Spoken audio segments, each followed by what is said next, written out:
Welcome back to the channel. I'm Coach Brock Johnson, founder of the Backstop Built Full Catchers Training Program. The video I have for you today is going to be from a training session I did with a player in my program, Nate. Now, Nate and I worked together completely remotely for the past 6 months. He is from Portland, Oregon. I currently live in Denver, Colorado. He has family that actually lives in Denver, and while he was out here, we're able to get together and go through a full training session for a few hours with each other, meet in person, and just have an amazing time. And it's so cool to meet guys that I've worked with remotely in person finally. It is so fulfilling as a coach. We were even able to go to a Rockies game.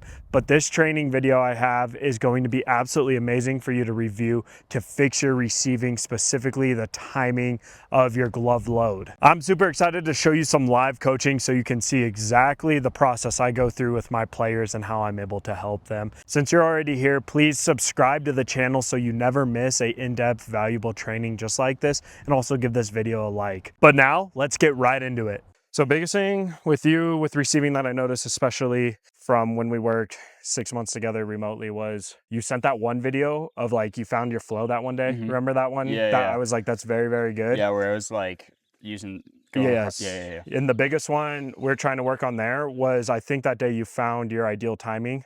What I was trying to talk about was how so many catchers out there don't have a good sense of what their internal clock is. And yes, you need to go based off of that, but you need to challenge yourself in training, meaning different situations on the base path, or if it's a pitcher that spikes the ball a lot, is going to call for a different flow before you've even loaded your glove of timing. And I know that sounds like that's really hard to put into words, but what I'm pretty much saying is if you were like right here and then you have a second, like technically I'm not saying like your brain is like off. It's just more you're like waiting, anticipating, and you're like, come on, come on, come on.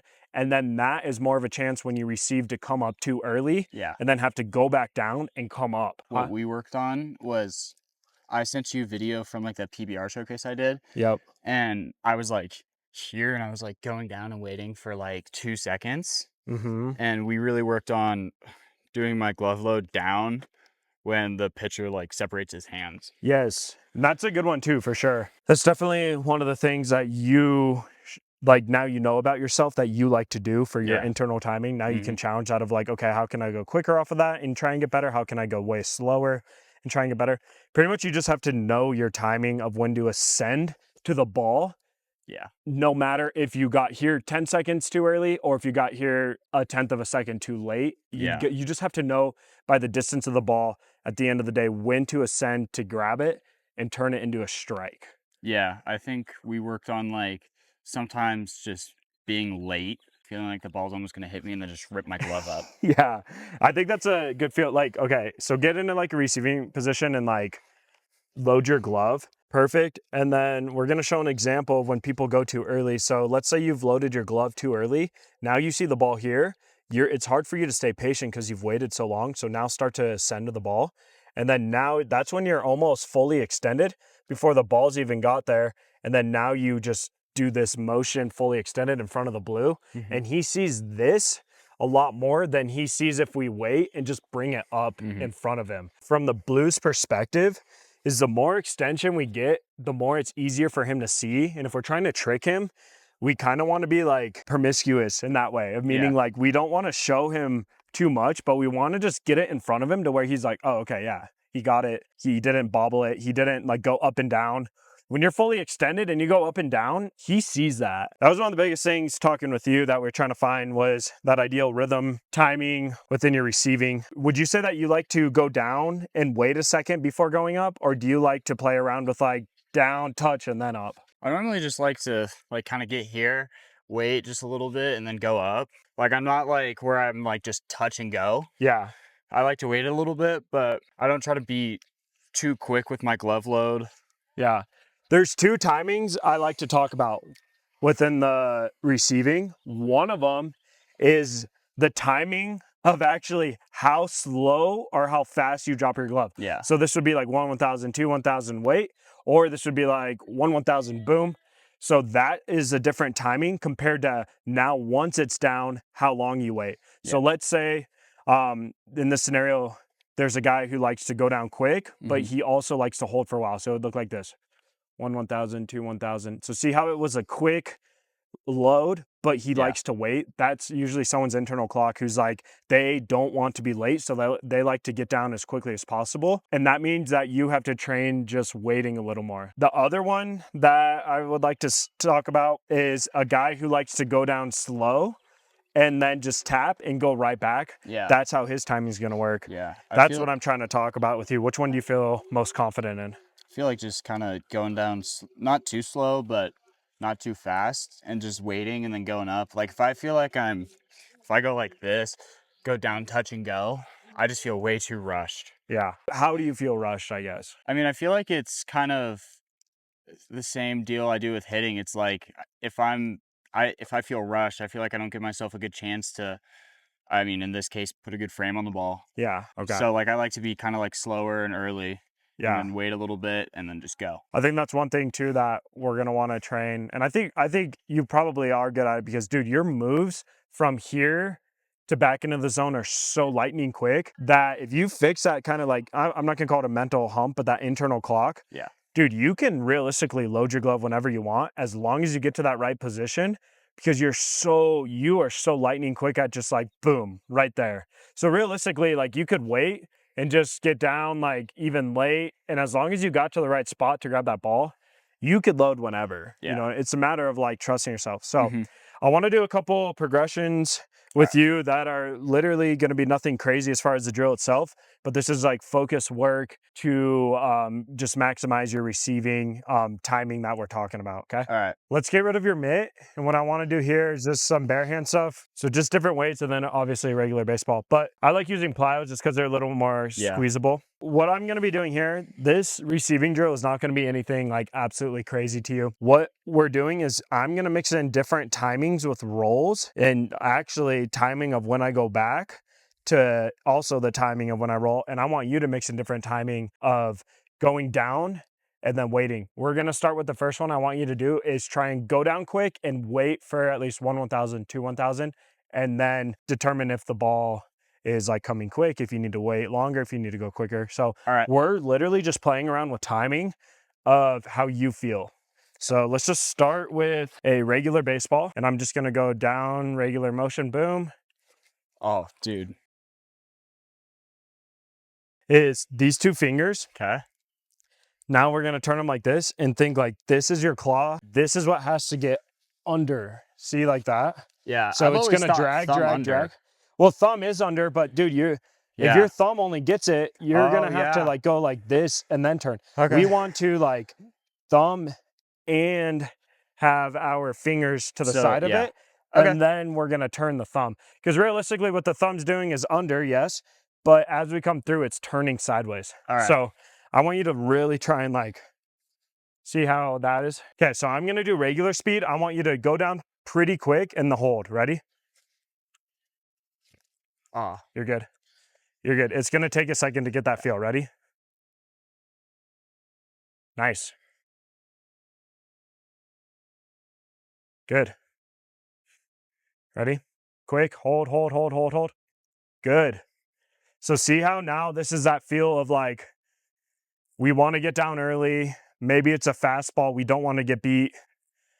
And then we're going to go through. Now I want to challenge you. So you're coming up really quick. We also want to train the brakes. I want to see you get it and then stop it. Yes. Because we don't just want to pull it in. We worked on that. Yeah. We worked on that, especially with the high pitches, because I'd get them and just like yank them down. Yes. And you were really good at the high pitch, but you were like, boom. And I'm like, Yeah, hey, because let's like stop it right there. I'd watch like MLB videos of guys who are like getting this high pitch and just going Yes. like that. And so that's kind of where I got that one from. Which they do, but Yeah. when you see, they actually stop it pretty well too. So, okay, ready? Regular loading, boom, boom, boom. Oop, nice. At least your timing was good. Right here, right here. Yes, dude. That felt good. Yes. Good, good, good, good, good. Nice. Boom. Beautiful. Okay, good. So this looks super simple. It looks like we're might not even doing much, but literally what we're trying to do is fix his timing. Realistically, why you can train this, and yes, you want to branch out into bullpens, into regular games, is we're going to be catching the ball no matter what right in front of us. So if we could cut that distance off in training and just get really good at like, okay, the ball, get used to the ball being there and ascending to it. Obviously you want to scoot it back, but right now this is going to help him so much. Next one I want you to do is, we just did fast down and wait. I want you to do slow down and time the ball coming out of my hand. As soon as I go back, that's when I want you to load. Adjust your timing to where you tap it on one and then go up. Yes, good, ready? It's gonna feel weird. Good. Oh, You're never good. even got to the ground. You're good. There. I like the timing though. Nice. Good. We've done opposites, meaning we've done fast down, wait, and then we've done slow down, fast. Now I want you to do slow down, wait, and then the last one we're going to do is fast down, fast up. Okay. Just to play around with like every timing scenario you could have. Okay, so ready? Let's start with slow down, slow up. Okay, ready? So, sorry, and go. Nice.